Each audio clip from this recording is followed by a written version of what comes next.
दुकान, वडिलांचं आणि किराणा मालाचं दुकान आणि शेती याच्या पलीकडची कुठलीही राजकीय पार्श्वभूमी नसलेलं कुटुंब आणि त्या कुटुंबातला पोरगा 4 वेळा आमदार होऊन आज राज्याचा मंत्री म्हणून काम करतोय।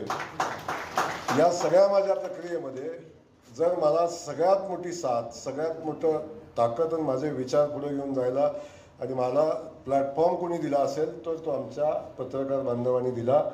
म्हणूनच आज जयकुमार गोरे इथं आहे हे मी मनापासून आणि हृदयापासून सांगेन। शेवटी नाही तर एवढ्या मोठ्या प्रस्थापितांच्या गर्दीमध्ये, राजे महाराजांच्या गर्दीमध्ये असं एखादं व्यक्तिमत्व या व्यक्तिमत्वासोबत स्पर्धा करून पुढे येणं हे सहज शक्य नाही, हे अशक्य कोटीतली गोष्ट आहे। त्यामुळे मला सांगताना अभिमान वाटतो की मी अनेकदा म्हणतो की माझ्या पत्रकार बांधवांनाही सांगत असतो आणि संजू भाऊ आपण म्हणला, पण माझं आणि माझ्या आयुष्यात कधीही पत्रकाराचं भांडण झालेलं नाही।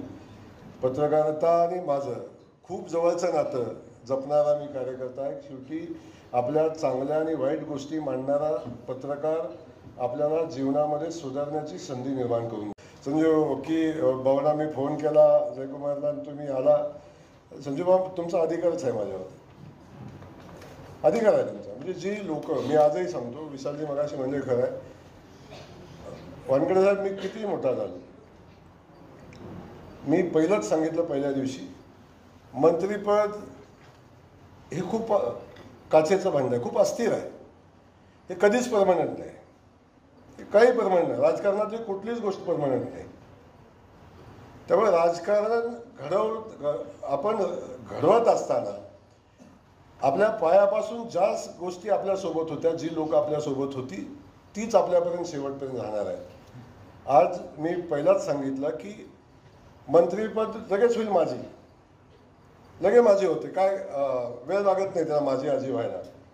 पण आपण जे कर्तृत्वानं इथंपर्यंत आलो आणि तेव्हा जे मला जयाभाऊ नावाचं एक पद लागले, भाऊ नावाचं पद लागले ना संजू भाऊ, ते मी अस्थीवर जाताना सुद्धा ते सोबत राहणार आहे, ते जाणार नाही आणि ती भूमिका ठेवून आपण काम करायची भूमिका घेतो। त्यामुळे संजू भाऊ आपण एक फोन केला, प्रत्यक्ष भेटलोही नाही कार्यक्रमाला या म्हणून सांगायला, असं अजिबात मला गरज भासली नाही। आपला एक सहकार्य एवढ्या आत्मीयतेनं सांगतोय की तुम्ही आलं पाहिजे। फक्त मी एक सांगितलं की बाबा रे तुम्ही तुमच्या लोकांना विचारून घ्या मी चालतो का, नाहीतर पुन्हा वांद्याचा कार्यक्रम नको। त्यामुळं आपण तुम्हाला चालत असेल मी नक्की येतो। आणि आज या ठिकाणी संजू भाऊ आलो आपण मला बोलवणार। आपण संजू भाऊ फक्त साहेब पत्रकारच नाही आहेत, तेवढेच मजबूत राजकारणी पण आहेत।